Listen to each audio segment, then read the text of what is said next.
Arrepentirse no es algo que guste al ser humano por naturaleza, y mucho menos para verse obligado a pedir perdón. Para el mundo esto resulta humillante, porque considera que demuestra debilidad, y el orgullo del hombre natural no lo acepta.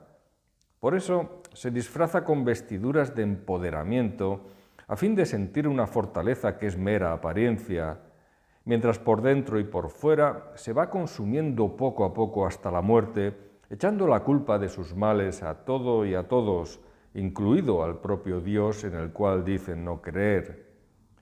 Este hombre camina por la vida apoyándose con muletas tales como los antidepresivos o ansiolíticos, el sexo, el alcohol, culto al cuerpo, trabajo, política, televisión o la realidad virtual que le evade de la suya propia.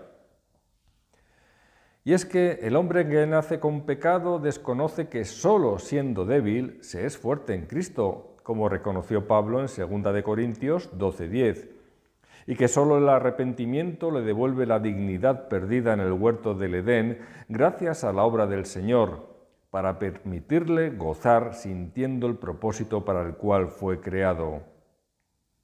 En este sentido, y retomando el Salmo 32 hasta el final del mismo, vemos que el resultado de pretender aparentar lo que no se es, engañándonos y justificándonos a nosotros mismos, se nos muestra en el versículo 3, cuando el rey David confiesa que, mientras callé, se envejecieron mis huesos en mi gemir todo el día. Cuando el orgullo nos amordaza para callar, la tristeza comienza a conquistar el terreno de nuestro corazón hasta llegar incluso a la depresión y enfermedad física. Solo el que tiene la conciencia cauterizada puede resistirlo, pero no un verdadero hijo de Dios. En el caso del rey David, la tristeza le embargó hasta que confesó su pecado ante Dios, quien no puede ser burlado al conocer lo que guarda nuestro corazón. Charles Spurgeon escribió que la Inquisición española con todos sus tormentos no era nada comparado con el suplicio y desazón de una conciencia culpable dentro del corazón. Como vemos, el engañarse a uno mismo o autojustificarse es algo que también nos pasa a quienes somos hijos de Dios. La diferencia con los no regenerados es que nosotros admitimos el pecado para volver a levantarnos por la mano de Dios que obra a través de su gracia. Confesar los pecados provoca el efecto contrario a esa tristeza, ya que nos sentimos aliviados de la pesada carga que supone el tener que ocultarlos. Y más que aliviados, porque al reconocer nuestra debilidad ante Dios, permitimos que su poder se perfeccione por medio de ella en nosotros, con lo que adquirimos mayor fuerza que la que jamás tuvimos. Así se lo reveló Dios a Pablo en 2 Corintios 12:9, cuando le rogó que le quitara el aguijón en su carne, porque mi poder se perfecciona en la debilidad. Por eso, mientras David cayó, sufrió las consecuencias de su pecado como refleja el versículo 4, porque de día y de noche se agravó sobre mí tu mano, se volvió mi verdor en sequedades de verano. El peso de la mano de Dios diciéndonos a través de la conciencia que somos sus hijos y que como tales obramos mal, lo sentimos como una pesada carga difícil de soportar, porque no nos deja conciliar el sueño. Esto a su vez repercute en la salud física y la vitalidad del hombre se va apagando poco a poco, de la manera que una planta se marchita ante la falta de agua. Pero también afecta al espíritu del hombre cuando se produce la sequía espiritual, como si fuera sequedades de verano. Esta mano de Dios que se agrava sobre nosotros es diferente de las consecuencias del pecado que a todos nos duelen, porque se trata de sentir que le hemos fallado a Dios y por lo tanto sufrimos ese pesar en nuestro corazón.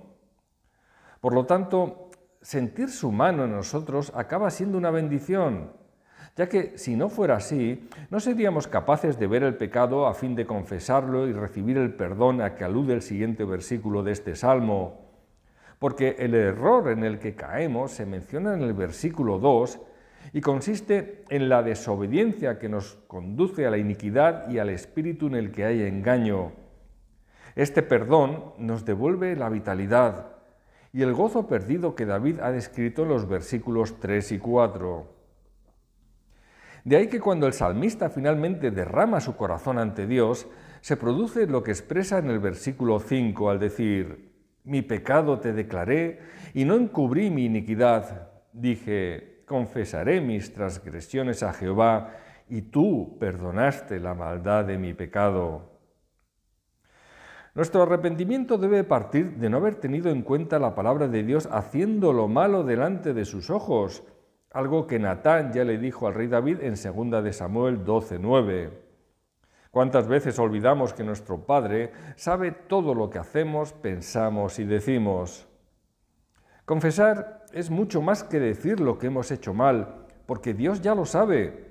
Se trata de volver a tener comunión con Él, alineando nuestra voluntad con la suya, reconociendo que la miseria del pecador descrita por Pablo en Romanos 3 es la nuestra, no señalando al prójimo como el causante de nuestro mal.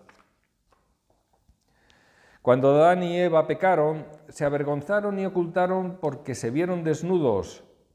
Nuestros pecados nos desnudan ante Dios, y la única manera de volver a vestirnos adecuadamente para asistir a las bodas del Cordero es que Él nos ponga las vestiduras blancas de su Hijo confesando nuestros pecados en arrepentimiento.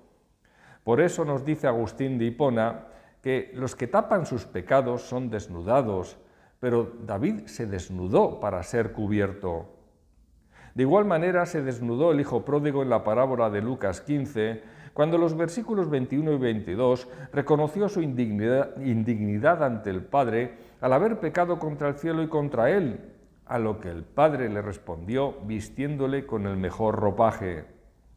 Como escribe Charles Spurgeon al respecto, si pretendemos ser perdonados, debemos reconocer nuestra culpa, ya que si el orgullo nos impide hacerlo, merecemos doble castigo. Este reconocimiento del pecado se hace abiertamente, y es el pecador quien confiesa su pecado, no el del prójimo, porque como escribe Thomas Watson, el verdadero Hijo de Dios confiesa su pecado de manera completa y detalladamente. Los cristianos superficiales confiesan sus pecados genéricamente, de manera global. Admiten que son pecadores, pero sin entrar en detalles. Y el perdón llega siempre porque el arrepentimiento sincero implica un abandono de la conducta pecaminosa. Por eso, en Proverbios 28:13, leemos que el que encubre sus pecados no prosperará, mas el que los confiesa y se aparta alcanzará misericordia. Un detalle interesante de este versículo del Salmo es comprobar que en el caso de David no tuvo que esperar a que su confesión saliera de su boca para recibir el perdón, ya que cuando se dice a sí mismo que confesaré mis transgresiones a Jehová, lo escribe en tiempo futuro como dando a entender que ya tiene en su corazón la resolución de hacerlo. En este sentido, Dios ve lo que nuestro corazón guarda, y por eso, al ver lo que guardaba el del rey David, no necesitó que éste pronunciara las palabras para obtener el perdón divino. Por eso David escribe: confesaré mis transgresiones a Jehová como tiempo verbal futuro, para a continuación añadir: y tú perdonaste en tiempo pasado, como algo que ya Jehová había hecho por él antes de que lo expresara verbalmente. Por eso Casiodoro escribe lo siguiente: en cuanto el penitente decide en su corazón que confesará su pecado ante el Señor, es absuelto de inmediato. Esto también lo vemos como ejemplo en la parábola del hijo pródigo en los versículos 11 y siguientes de Lucas 15, cuando, tras volver en sí en el versículo 17, a continuación se dice a sí mismo: me levantaré e iré a mi padre y le diré: Padre, he pecado contra el cielo y contra ti. Ya no soy digno de ser llamado tu hijo, hazme como a uno de tus jornaleros. Como sabemos, cuando se produjo el encuentro, el hijo no necesitó pronunciar estas palabras para que el padre corriera a él, movido de misericordia, y lo besara. El perdón se produjo antes de que el hijo confesara en el versículo 21. En el versículo 6 de este Salmo 32, David escribe: por esto orará a ti todo santo en el tiempo en que puedas ser hallado. Ciertamente la inundación de muchas aguas no llegarán estas a él. El testimonio de David es importante para que otros tomen nota y hagan lo mismo, porque la respuesta que obtiene el rey es la que pueden alcanzar otros santos en virtud de la oración el día que se acerca la inundación. Y para los que aún no creen, mientras el ser humano tenga aliento de vida, habrá tiempo para orar y recibir el perdón en virtud del arrepentimiento. Más allá de esto, se habrá agotado el tiempo de misericordia, porque tras la muerte solo hay juicio, como revela Hebreos 9:27. Por eso en Isaías 55:6 leemos que busquemos a Dios mientras puede ser hallado, porque no siempre existirá esta oportunidad. Una vez que se cierran las puertas del reino, ya no serán abiertas por mucho que clamen, tal y como ilustró nuestro Señor en la parábola de las 10 vírgenes en el capítulo 25 de Mateo, o como pidieron aquellos que se quedaron fuera del arca en tiempos de Noé.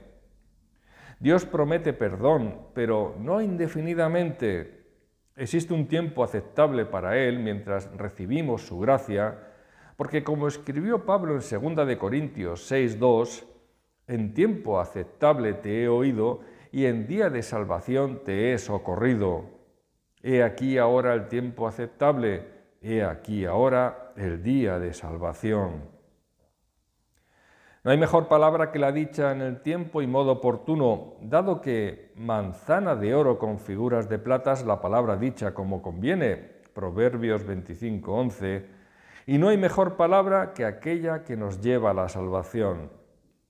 Esta es la palabra de fe que debemos predicar, porque si confesares con tu boca que Jesús es el Señor y creyeres en tu corazón que Dios le levantó de los muertos, serás salvo. Romanos 10:9. Por tal motivo, la inundación de las aguas no llegará a los santos que buscaron y hallaron a Dios en el tiempo oportuno, o en el tiempo en que pudo ser hallado, como nos dice el versículo, ya que se encontrarán a salvo dentro del arca que les protegerá de perecer fuera de ella. Y en la vida terrenal, Dios no permitirá que ninguno de sus hijos perezca ahogado por la inundación de las aguas, en el sentido de apartado para siempre de su presencia, dado que la salvación no se pierde jamás. De ahí que en el versículo 7 del Salmo, David escribe que tú eres mi refugio, me guardarás de la angustia, con cánticos de liberación me rodearás. Vivir en este mundo caído conlleva verse rodeado de aguas turbulentas, aunque seamos salvos por gracia. Es por ello que nuestra esperanza se basa en la confianza que tenemos en quien sabemos nos guarda y protege, a pesar de las dificultades y problemas que todos sufrimos. Para David, Dios no era un mero refugio, sino su refugio, lo mismo que para nosotros a día de hoy. Ciertamente sufrimos por la causa de Cristo, pero no menos cierto es que abunda también por el mismo Cristo nuestra consolación, 2 de Corintios 1:5, con el propósito de que a su vez nosotros podamos consolar a los que están en cualquier tribulación, versículo 4. Mientras David ocultó su pecado, se sintió oprimido por el dedo de Dios que lo señalaba en el versículo 4, pero tras confesar su pecado y recibir perdón, ahora se siente seguro y confiado bajo la misma mano que antes la angustiaba. Como escribe Charles Spurgeon en su comentario, el Evangelio de la Sustitución convierte en nuestro refugio a quien de otro modo sería nuestro juez. Este es el efecto de la gracia de Dios en nuestras vidas, convirtiendo a quien era un desgraciado en alguien bienaventurado por el perdón de su transgresión, como refleja el versículo 1 de este salmo. Esta liberación es la que provoca el cántico de alegría mencionado en el versículo 7. Esta es la confianza que David tiene en Jehová, que da por hecho que será guardado de la angustia y liberado de la manera expuesta, expresado en futuro el tiempo verbal. Ante la declaración del salmista alabando a Dios, ahora éste le responde en el versículo 8 diciendo que te haré entender y te enseñaré el camino en que debes andar, sobre ti fijaré mis ojos. Es ahora cuando el salmista se pone de acuerdo con Dios para obedecer, y no antes, el momento en el que el Padre le hace entender, le enseña el camino y fija sus ojos sobre David para volver a bendecirle. En Romanos 3:11 se nos dice que no hay quien entienda, pero porque no hay quien busque a Dios. Pero cuando nos arrepentimos y confesamos el pecado, se produce el efecto descrito en este versículo 8. Sin obediencia no hay bendición, aunque nos cueste entenderlo, porque si pretendemos primero entender para luego obedecer, nos estaremos equivocando. Así no funcionan las cosas en el reino de los cielos. La fe es la prioridad más allá de nuestra capacidad intelectual o de raciocinio. Como se nos dice en Romanos 1:17, el justo por la fe vivirá. En esto consiste la locura del Evangelio y que el hombre natural no puede entender, porque la obediencia conlleva bendición. No ven compatible la obediencia a Dios con sentirnos gozosos practicándola, dado que su rebeldía natural, contraria a la obediencia, les ciega. En efecto, los cristianos somos salvos para ser santos, porque Dios es santo y quiere que nosotros también lo seamos. Evidentemente en esta vida arrastraremos pecado hasta la muerte, pero Jesucristo ya nos ha hecho santos ante el Padre. El proceso de santificación requiere un aprendizaje hasta la muerte, con subidas y bajadas, tropiezos y caídas para volver a levantarse. Pero no importa, porque ya somos hijos de Dios y nada ni nadie nos puede arrebatar de su mano. Como está escrito en Isaías 54:13, respecto a los que hemos nacido bajo el pacto para ser adoptados por Dios, todos tus hijos serán enseñados por Jehová. Y la gran lección es aprender que nos equivocamos cuando pretendemos justificarnos ante Dios en base a cualquier circunstancia interna, externa o bien se trate de terceras personas. John Donne nos dice que la fe es la que permite que podamos comprender la enseñanza de Dios, ya que los hombres pueden instruir, pero solo Dios puede hacernos entender. La acción es del Señor, la comprensión la pone el hombre. Es decir, todo aquel que busca a Dios de corazón por medio de su voluntad será capacitado por Él para comprender la enseñanza recibida, tras lo cual dependerá del hombre aceptarla o no. Si lo hacemos, podremos entender por qué tuvimos que sufrir tanto al pasar por duras pruebas a lo largo de nuestra vida, porque por medio de ellas descubrimos el propósito de Dios para el cual fuimos creados. Esto ocurre cuando la voluntad del hombre se alinea con la de Dios y es la única manera de que podamos gloriarnos en las tribulaciones, al entender que fueron necesarias para obtener una buena relación con nuestro Padre. El versículo analizado nos habla primero del entendimiento para poder creer cuando menciona que te haré entender, y a continuación de la obligación de hacer tras haber entendido al añadir que te enseñaré el camino en que debes andar. Así ocurrió en el caso del etíope eunuco relatado en Hechos 8, versículos 30 y siguientes, ya que el etíope necesitó primero comprender a través de la explicación de Felipe acerca del Evangelio de Jesús para llegar a creer y así querer ser bautizado. Dios nos pone en el camino que es Jesucristo y también el Espíritu Santo para que nos guíe a través del mismo por medio de la palabra, mientras no aparta sus ojos de nosotros. Por eso nos cuida, nos trata y nos corrige en una senda dirigida por su amor en todo momento. Dios nunca nos deja solos en la senda de la santificación hasta que regresemos a la morada eterna que nos aguarda en la gloria. Lo sintamos o no, jamás estamos solos, y todo ello con un propósito, que es poner en nosotros el querer y el hacer por su buena voluntad, a fin de perfeccionarnos a la imagen de su Hijo como hijos y coherederos del reino, hasta ser semejantes a Él al poder verlo tal como Él es. Este es el objetivo final, como se nos revela en 1 de Juan 3:2. Dios fijará sobre el justo sus ojos porque ya no verá al pecador, sino a Jesucristo, ya que la pureza y santidad de Dios hace que su mirada se aparte de los malvados, según Habacuc 1:13. He aquí el ojo de Jehová está sobre los que le temen, sobre los que esperan en su misericordia, como nos revela el Salmo 33, 18. Dios fija sus ojos sobre el corazón sobre el cual la semilla del reino crece al ser terreno fértil.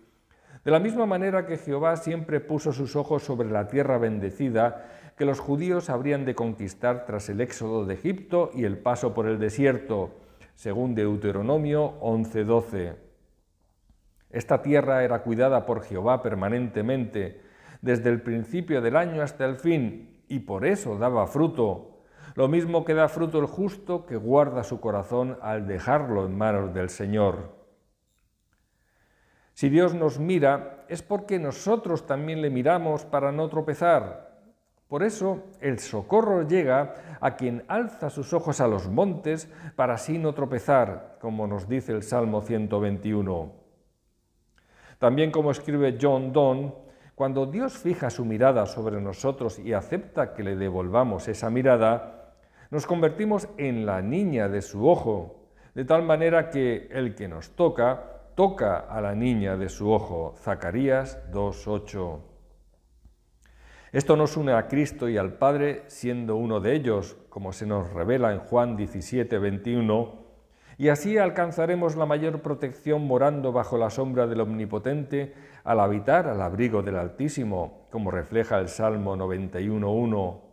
Por lo tanto, Dios fija sus ojos sobre nosotros tras enseñarnos el camino por el que debemos transitar, para cuidarnos de los peligros que puedan provocar que nos salgamos de la senda correcta. Para ello, a veces debe corregirnos cuando nos empeñamos en desviarnos por tozudez u orgullo. De ahí que en el versículo 9 del Salmo se nos diga que no seáis como el caballo o como el mulo, sin entendimiento, que han de ser sujetados con cabestro y con freno, porque si no, no se acercan a ti. Esto es algo muy común en el ser humano, tener que aprender a base de golpes, y en el caso del creyente la corrección del Padre no deja de ser una demostración de amor, porque Dios al que ama disciplina y azota a todo el que recibe por hijo, según Hebreos 12:6. Tropezar y caer forma parte de nuestro proceso de santificación, pero a diferencia del impío, cuando el justo cae, se levanta por la gracia de Dios. Proverbios 24:16. Muchas veces Dios permite que pasemos pruebas muy duras para que volvamos al primer amor perdido o apartarnos de nuestra rebeldía, o para que le busquemos en medio del dolor con la finalidad de obedecer. En el versículo 10 leemos que muchos dolores habrá para el impío, mas al que espera en Jehová le rodea la misericordia. Quien se obstina en rechazar al Señor también lo hace a su protección, porque el ángel de Jehová acampa alrededor de los que le temen y los defiende, según el Salmo 34:7. Por el contrario, el favor de Dios está con los que esperan en Él, al ser todo lo que nos ocurre para el bien de los que amamos a Dios y somos llamados conforme a su propósito. El que confía en Jehová es bienaventurado, prosperará y será exaltado. Proverbios 16:20, 28:25 y 29:25. Nosotros no somos los protagonistas de nada. Dejemos de pensar que unos somos buenos y otros no, porque nadie es bueno y por lo tanto Dios y su misericordia tienen todo el protagonismo. Lo único que nos diferencia con los impíos es que hemos aceptado lo inútiles que somos a fin de recibir el perdón por medio de Cristo. El orgullo separa al hombre de Dios. Cuando lo apartamos y nos dejamos ayudar, entonces recibimos lo que necesitamos para bien, pero si no lo hacemos, solo hallaremos dolor en nuestras vidas. Por lo tanto, aquello que nos dejamos ayudar por el Señor, podemos alzar la voz y exclamar como hace el salmista finalmente en el versículo 11 al decir: «Alegraos en Jehová y gozaos, justos, y cantad con júbilo, todos vosotros los rectos de corazón». Nuestro gozo parte de un perdón que nos lleva al reino de los cielos, a una morada eterna junto al Padre y al Hijo. No hay mayor motivo de alegría a pesar de lo que sufrimos en este mundo caído. Cantemos y dancemos en el corazón o a la vista de todos, con el gozo que sentía David cuando transportaba el arca a Jerusalén con todas nuestras fuerzas delante de Dios. Que no nos importe lo que piensen los demás, como tampoco le importó a David el menosprecio que Mical, hija de Saúl, sintió por él al verlo de esa manera, como se nos relata en el capítulo 6 de 2 de Samuel. Porque cuanto más nos desprecie el mundo, con mayor fuerza cantaremos y danzaremos ante él, para que vea cómo honramos a nuestro Padre. El efecto de la salvación en el hombre puede provocar que hasta cante la lengua del mudo, porque aguas serán cavadas en el desierto y torrentes en la soledad. Isaías 35:6. Solo los rectos de corazón, por muchos defectos que tengan, podrán conseguirlo, ya que el corazón que no lo es se encuentra dentro de quien aún no ha sido perdonado y por lo tanto es condenado. La integridad y honestidad es consecuencia de un corazón regenerado y no puede haber debate sobre esta cuestión. Por eso el apóstol Pablo, retomando lo anterior, se dirige a sus hermanos en Filipenses 4:4 para decirles: regocijaos en el Señor siempre. Otra vez digo, regocijaos.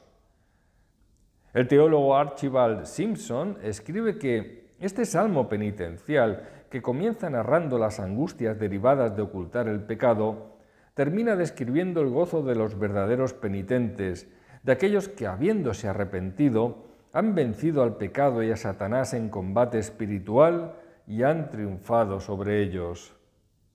En definitiva, quien no ha conocido a Cristo para arrepentirse y ser perdonado, no puede encontrar más que un consuelo temporal en los placeres de este mundo. Por eso en Eclesiastés 2:3 se nos dice que propuse en mi corazón agasajar mi carne con vino para finalmente reconocer que todo esto es vanidad y aflicción de espíritu. Amén.